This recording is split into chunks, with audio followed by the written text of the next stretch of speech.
আসসালামু আলাইকুম ভিউয়ার্স, সোনিয়া সেলাই ঘরে আপনাদের সবাইকে সাদর আমন্ত্রণ। দেখুন, আমি একটা 3 পিসের সালোয়ারের কাপড়, এটা কাজ করা কাপড়টা আমি প্রথমে 4 ভাঁজ করে নিয়েছি। কাপড়টাকে 4 ভাঁজ করে এটা লম্বা নিয়েছি আমি 43 ইঞ্চি। আমার 38 ইঞ্চি লম্বা থাকবে। 38 ইঞ্চি লম্বা রাখবো আমি প্রথমে উপরে 2 ইঞ্চি রাবার ঘাটের জন্য মার্ক করে নিচ্ছি, আর নিচে নিব 3 ইঞ্চি। 5 ইঞ্চি যাবে আমার। ওটা আমি প্যান্ট পায়জামা কাটিং করব, তার জন্য নিচে মুহুরিটা একটু ঘেরটা মোটা লাগবে, হেমটা, তার জন্য নিচে 3 ইঞ্চি নিব, উপরে 2 ইঞ্চি। 5 ইঞ্চি যাবে, 38 ইঞ্চি লম্বা থাকবে। এখন দেখুন, যার জন্য বানাবো তার বডি আছে 40 ইঞ্চি, তার জন্য আমি হাইট আনিব 14 ইঞ্চি। 40 ইঞ্চির উপরে যদি বডি থাকে তাহলে হাইটা 15 ইঞ্চি 16 ইঞ্চি নিতে পারেন আপনারা। এখানে 14 ইঞ্চিতে আমি একটু মার্ক করে নিচ্ছি। 40 ইঞ্চি বডির জন্য প্রথমে মাপটা নিতে হবে 4 10 40, 10 ইঞ্চি। তারপরে 3 ইঞ্চি নিতে হবে এক্সট্রাটা। ঘেরের জন্য আরও 1.5 ইঞ্চি নিতে হবে। এটার কোনো মাপ নাই, কোনো হিসেবও নাই, 1.5 ইঞ্চি নিতে হবে। আর এদিক থেকে 2 ইঞ্চি এভাবে রাউন্ড করে কেটে দিতে হবে। 2 ইঞ্চি কাপড়টা যেমন থাকবে তেমন দিবেন। 2 ইঞ্চি যারা হেলদি বেশি তাদের একটু 2 ইঞ্চির বেশি করে নেবেন, আর যারা হেলদি কম আছে তাদেরকে 1.5 ইঞ্চি নিলেও চলবে। এভাবে আমি রাউন্ড করে দিয়েছি। আর নিচের মুহুরিটা যে 3 ইঞ্চি আমি ভেঙে দিব, ওটা ডিজাইনের পর থেকে এই 3 ইঞ্চি আমি ভেঙে দিব। আর এখান থেকে দেখুন, আমি মুহুরিটা নিব 6 ইঞ্চি। তো প্রথমে 1/2 ইঞ্চি আমি সেলাইয়ের জন্য নিয়ে নিব। এখানে আমি সাইডটা কেটে নিব না, সাইডটা কেটে নিলে এটা নিলন জাতীয় কাপড়, সুতা উঠবে, তার জন্য সাইডটা না কেটে আমি সেলাইটা দিয়ে দিব।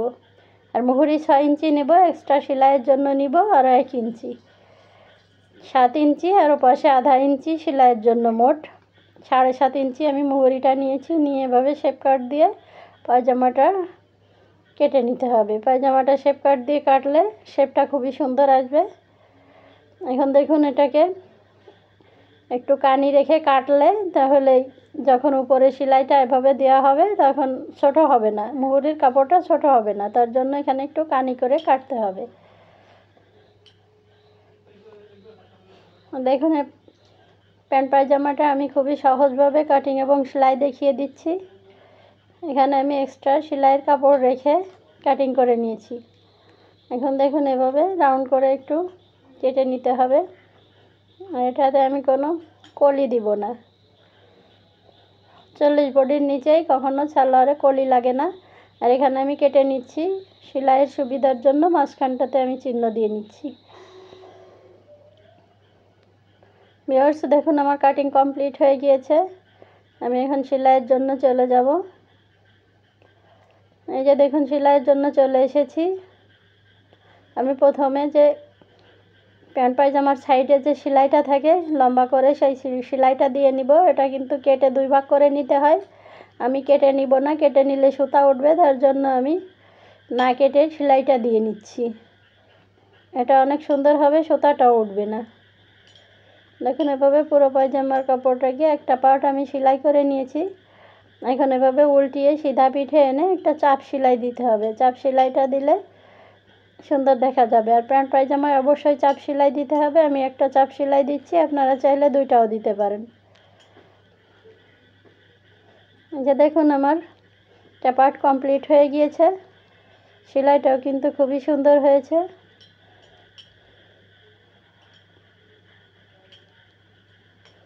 এখন দেখুন, আমি 2টা পার্ট সেম একইভাবে সেলাই করে নিয়েছি। এখন 2টা পার্ট এক করে আমি হাইয়ের সেলাইটা দিয়ে দিব।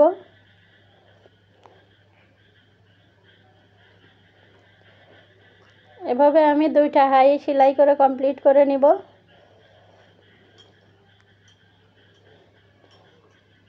বন্ধুরা দেখুন, আমার 2টা হাই সেলাই করা কমপ্লিট হয়ে গিয়েছে। আর এটা সবসময় ডাবল সেলাই দিতে হবে, তা না হলে কিন্তু পায়জামার সেলাই থাকবে না। এখন এভাবে প্রথমে 2 সুত পরিমাণ আমি ভেঙে দিব। তারপরে এখানে 1.5 ইঞ্চি মতো ভেঙে আমি রাবার ঘাটের জন্য 1.5 ইঞ্চি ভেঙে দিব। আমি 2 ইঞ্চি জায়গা রেখেছিলাম। ভিউয়ার্স, এভাবে আমি রাবারের গাঁটটা সেলাই করে নিব। আমি এভাবে রাবারের গাঁটটা সেলাই করে তারপরে রাবার ঢুকাবো। যারা নতুন বন্ধুরা আছেন এই পদ্ধতিটা ফলো করবেন, দেখবেন খুবই সহজে রাবারটা ঢুকাতে পারবেন। এই যে আমি একটু ফাঁকা জায়গা রেখেছি, এখান দিয়ে রাবারটা ঢুকিয়ে দিব। আর এই যে দেখুন, এখন নিচের মুহুরিটার ডিজাইনের কাছাকাছি রেখে আমি সেলাই করে দিব।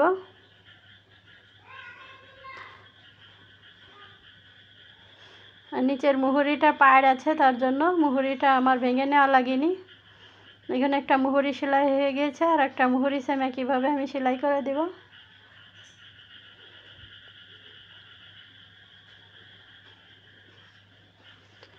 বন্ধুরা, যারা নতুন আমার ভিডিওটি দেখছেন প্লিজ সাবস্ক্রাইব করে দিবেন, লাইক শেয়ার কমেন্ট করে আমার পাশে থাকবেন, যাতে আমার পরবর্তী সমস্ত ভিডিওর আপডেট আপনাদের কাছে পৌঁছে যায়। আর যারা সাবস্ক্রাইব করে দিয়েছেন অলরেডি তাদেরকে অসংখ্য ধন্যবাদ। আর যারা এখনও করেননি প্লিজ সাবস্ক্রাইব করে দিবেন। আর আপনাদের যদি কোনো কিছু নতুন করে জানতে বা বুঝতে হয় তাহলে আমাকে কমেন্ট করে জানাবেন। আর দেখুন, পায়জামার মুহুরিটা আমি 6 ইঞ্চি রেখে সেলাইটা দিয়ে দিচ্ছি। আর এভাবে প্যান্ট পায়জামা কিন্তু খুবই সহজে 10 থেকে 15 মিনিটের মধ্যে সেলাই করে নেওয়া যায়। কাটিং এবং সেলাই খুবই সহজ করে দেখিয়েছি আমি। এর এই যে মাঝখানের এই দুইটা সেলাই যদি হায়ের একসাথে থাকে তাহলে পায়জামার মুহুরিটা কোনো দিকে কাপড়টা ছোট বড় হবে না। দেখুন, এভাবে আমি ডাবল সেলাই দিয়ে নিব। পায়জামাটা সবসময় ডাবল সেলাই দিতে হয়, তা না হলে সেলাই ছুটে যায়। পায়জামাটা সেলাই কমপ্লিট হয়ে গিয়েছে। এখন এটাকে আমি রাবার ভরে নিব। দেখুন, আমি দুইটা সেফটি পিন নিয়েছি। আমি এই ছোটো সেফটি পিনটা আগে এভাবে দিয়ে নিলে রাবারটা কিন্তু এটা চ্যাপটা হয়ে থাকবে, মেলে থাকবে। আর যদি এই ছোটো সেফটি পিনটা না দিয়ে বড় সেফটি পিনটা দেওয়া হয় তাহলে কিন্তু রাবারটা ভিতরে গিয়ে মুড়িয়ে যাবে। তার জন্য আমি দুইটা সেফটি পিন এভাবে লাগিয়ে দিয়ে রাবারটা ঢুকিয়ে নিব। দেখুন কত সহজে আর একদম প্লেন হয়ে রাবারটা ঢোকানো যাচ্ছে।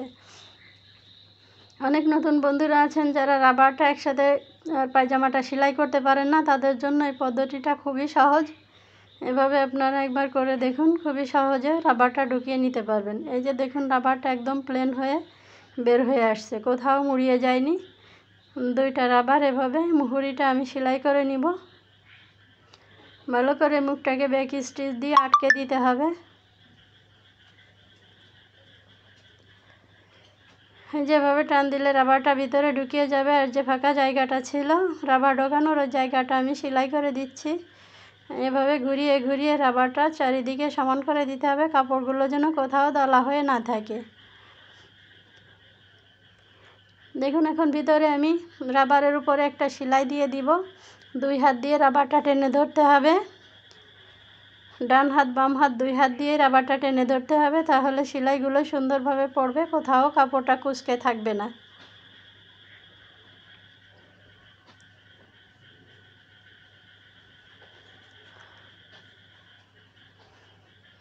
দেখুন, আমার রাবারটা সেলাই দিয়ে রাবারের উপরে কমপ্লিট হয়ে গিয়েছে। বন্ধুরা দেখুন, প্যান্ট পায়জামাটা আমি খুবই অল্প সময়ের মধ্যে কাটিং এবং সেলাই করে নিয়েছি। যে দেখুন, সেলাইগুলো কিন্তু খুবই ফ্রেশ হয়েছে, দেখতে পায়জামাটা খুবই সুন্দর লাগছে। আমার ভিডিওটি ভালো লাগলে প্লিজ সাবস্ক্রাইব করে